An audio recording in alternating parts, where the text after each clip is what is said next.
Hello, ladies and gentlemen. I am the Omni viewer, and it is a very rare thing for me to stop experiencing a work of fiction. By which I mean, it's rare for me to get to a point where I'm reading a book, or watching a movie or a series, or what have you. It's rare for me to reach a point during that process where I suddenly say, you know what? I'm done. I'm getting nothing out of this. I don't want to finish it. I don't care to see how it ends, so I'm not going to continue. I am kind of at that point, however, with Mark Z. Danielewski's House of Leaves. And I feel like I should probably explain why. Now, I was looking forward to reading House of Leaves. I'd heard that it was unlike any other book out there. And so that, combined with good reviews, made me thinking, hey, this probably is worth checking out. This is probably worth reading, and maybe I'll do a review on it. Well, probably not going to happen now, but that's beside the point. And having read up to where I have read, which is almost halfway through, I can say that, at least in terms of visuals, it really is unlike any other book I've read before. Because this book actually plays around a lot with what's on the page. I mean, look at pages like this. You have blocks with partial text in here. You have footnotes along the side that are going upside down and to the side, and font changes. I mean, there is no other book I've seen that looks like House of Leaves. And this makes the reading experience different. Also, let's not forget things like how the word house is always in blue. So, reading this is visually interesting, and who would have thought that reading a prose novel would be visually interesting? Because you're constantly having to flip back and forth and turn the book over to make sure you get everything. And that's interesting. On that level, I really appreciate what House of Leaves has done, and I'd love to see more books mess around with that sort of thing, because I have nothing against a book that is just words on the page and you let your imagination fill in the blanks. That's carried books for centuries, and I don't think there's any reason to do away with that.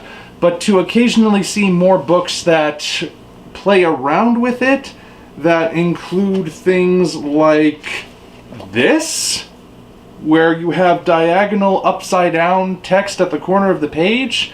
I mean, and I'd love to see more stuff like that. Not to the point where it becomes just a paste-pudding vanilla norm, but more things like that. I can appreciate House of Leaves on that level. So why am I stopping? That's the reason I'm making this video. Okay, so to fully understand what's going on here, and in deference to anyone who may not have read House of Leaves and therefore doesn't know what it's about, I suppose I should provide a brief summary. So the story is about Johnny Truitt, a guy who's just sort of living a sort of daily grind, if you will. He has a job at a tattoo parlor making needles, which he's good at, but it's not really what he wants to do. But at the same time, he just doesn't seem to have the gumption, I guess, to try anything else. And he's been discouraged from trying to become an actual tattoo artist. But that's what he does during the day. After his job, he will do recreational drugs and go clubbing with his best friend Lude so they can pick up loose women. One day, Lude tells Johnny about this guy named Zampano, accent on the O, who lives in a first-floor apartment, and Zampano is sort of an oddball. Keeps to himself, nobody really knows much about him. He has regular visitors, apparently, but mostly keeps company of cats. And one day, Zampano dies, which leaves his apartment vacant, and that's part of why Lude tells Johnny about it, because he's thinking, maybe this can be your new place now. So, when Johnny and Lude go to investigate the apartment after the police and the paramedics have all left, they find two unusual things. First are 3 marks on the floor that look like they were left by claws, and a container within which is a manuscript called the Navigant Record. The Navigant Record is a very detailed account by Zampano about his analysis of a film, also called the Navigant Record. So what is the Navigant Record about? I know this seems like it's going kind of spiraling, but trust me, this is leading somewhere. Well, the Navigant Record is a documentary film by a man also called Navigant about how his family moved into a house, a nice little rural house far away from everything, so they could just spend time together and get away from the hustle and bustle of the city. But something's off about this house. And not just the fact that every time the word house appears, it's in blue. The thing that's odd, at least at first, is that the house is 1 inch bigger on the inside than it is on the outside, which is impossible. And then a hallway appears where there shouldn't be one, and that hallway leads to rooms of a seemingly infinite nature, and the story there is about how the family is trying to figure out what's going on with this new home of theirs and how it affects their dynamic. But there are 2 odd things about the Navigant Record. First of all, Zampano's description of it is very, very detailed and incredibly visual, in spite of the fact that he was, and always had been, completely blind, which means he shouldn't have been able to see anything that was going on. And second, even if he wasn't blind, he still couldn't have seen what was going on because the Navigant Record doesn't exist. He made it all up. It's total fiction. And herein lies the beginning of why I'm not continuing. Okay, so just to give you an idea, the Navigant Record takes up this much of House of Leaves. That is where it begins and ends. And that is a lot. This is the majority of the book. Most of what you are reading is the Navigant Record. But the thing is, it's not real. Even within the context of the book, it's not real. Let me explain here. When reading or watching or experiencing any work of fiction, the audience knows that it's not real going in, but for the time that we are experiencing it, we choose to accept that it is real, that it could have been real, and thus we allow ourselves to escape into it. As long as the story presents itself in a way that registers with us, we will believe it. Not to the point where we lose our sense of reality and start confusing fiction and real life, but we allow ourselves to connect with it. We allow ourselves to think, yes, this is a real world with real people in it. And thus, that's why we care so much about a good work of fiction. And the better the fiction is put together, the easier that is to do. House of Leaves states up front that the Navigant Record, which again comprises the majority of the text, is not real. It's not real in context. We are explicitly reminded of that throughout and stated as much at the very beginning. It's not real. But that's most of what we're reading. So why am I reading it? Why do I care? Now, there are parts of the Navigant Record that I don't really like. For example, it has a tendency to go off on very long tangents about stuff which I understand is necessary, some of it at least, but at the same time probably could have been condensed significantly. Some of it isn't necessary, like a couple of footnotes on the page that I showed you earlier, the ones that are going upside down and backwards in every way. Those are just lists of every possible noun that could be thought of along a particular category. Like when stating that the house, the extended part of the house, has no furnishings. They, instead of just saying it has no furnishings, Danielewski instead says it has none of this, that, the other thing, naming every conceivable kind of furnishing that he could find in a thesaurus and a dictionary or what have you. And I don't know if that was entirely necessary. Maybe it's sort of an ironic thing where so much space is taken up describing how so much space in the house is empty, but come on, trees died to make this. Use your space a little wiser, if you ask me. But that's beside the point. Just because there are elements of it that I don't particularly like doesn't mean that I think the Navigant Record portion is bad. I actually really like it, and I want to see where it goes, believe me, I really do. But since it's being presented as not being real, as just this grand hoax that the narrator Johnny Truitt, who we'll get to in a moment, just happens to find and for some reason decides to put together and send out, well, again, why should I care about it? If none of the people in there are real, and none of the experiences actually happened, and the house itself is just made up, then what's the point? That's the question I keep asking myself. What is the point? Now, sure, you could say that there are parallels between what we're reading in the Navigant Record and what we're reading about Truitt's life. Again, I'll get to that later. But there are a couple of issues that prevent me from really making that connection. First of all, the parallels are few and far between, and oftentimes Truitt will just go off in the footnotes about his life apropos of nothing, as far as I can tell. He just randomly decides to start rambling about what he's been going through while putting this manuscript together. And also, well, in an early chapter, Truitt outright admits that at one point he altered the text to make it seem like there was a parallel, to make it seem like there was a connection, when there actually wasn't one, and he did that literally just to spite us. So I can't take any of those parallels seriously after that. And sure, that makes him an unreliable narrator, adds an air of ambiguity and everything, but again, we're already talking about him annotating a text about something that isn't real.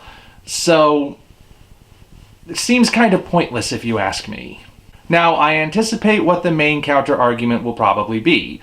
I'm sure there are people who will say, but Omni, you're missing the point. House of Leaves isn't about the Navigant Record, it's about Johnny Truitt. His is the story that's presented as real within this context, and he's the one we're supposed to care about. So if you're getting frustrated about the Navigant Record not being real yet taking up so much of the book, you're missing the point. You're supposed to be focusing on Truitt. Well, I have a couple of problems there as well. I told you we'd be getting to Truitt, now we're getting to him. First of all, again, the Navigant Record takes up most of this book.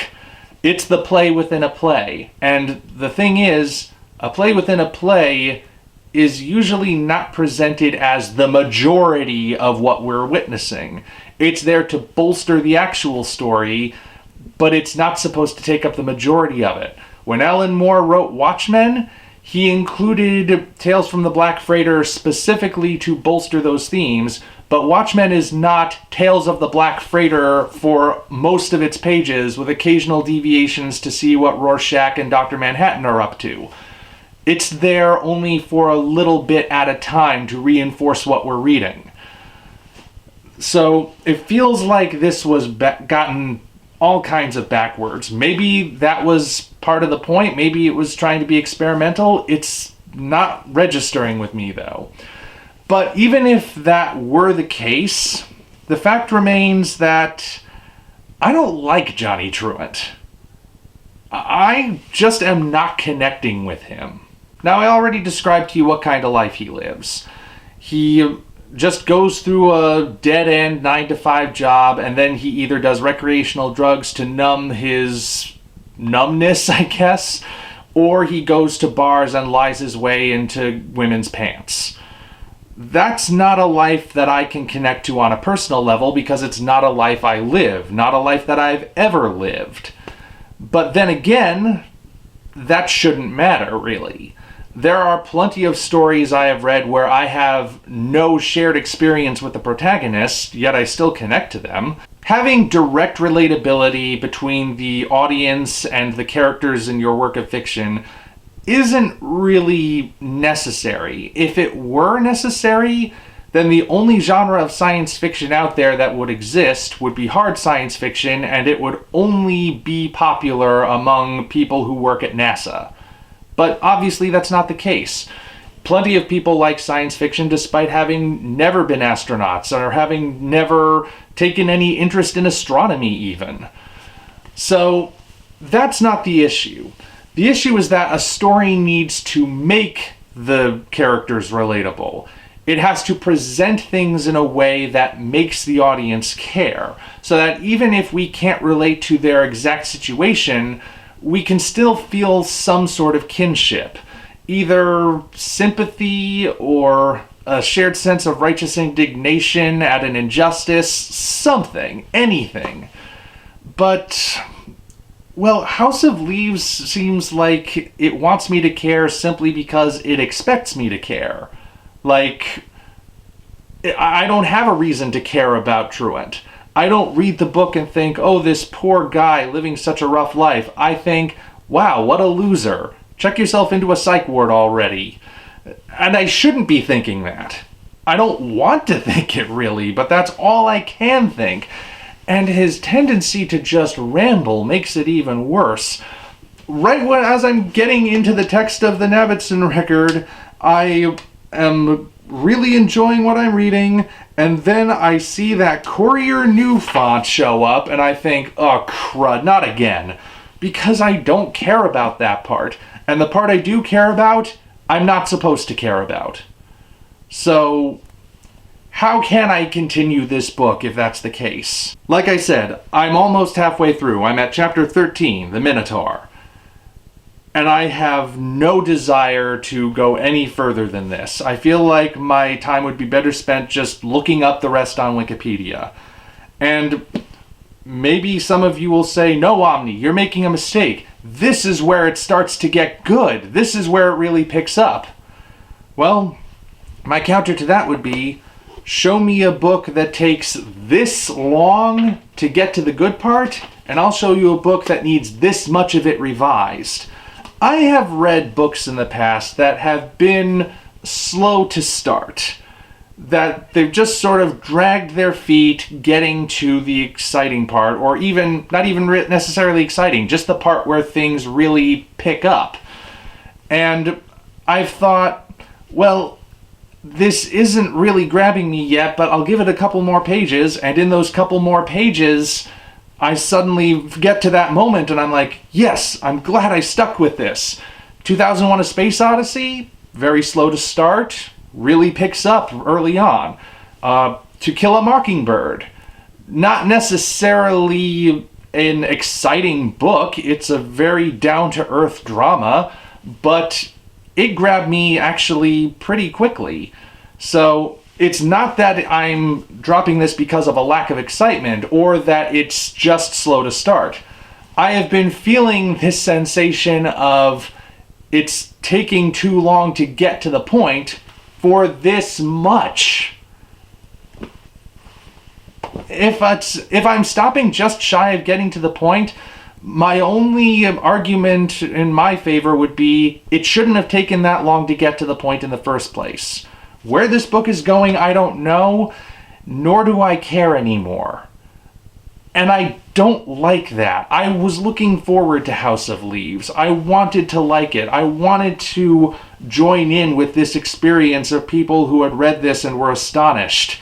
But I'm sorry. I'm just not into it. I don't get it. I don't get what's so great about this. Maybe the problem is that I set my own expectations too high. I'd had this book built up so much that I expected far more out of it than it could ever possibly deliver.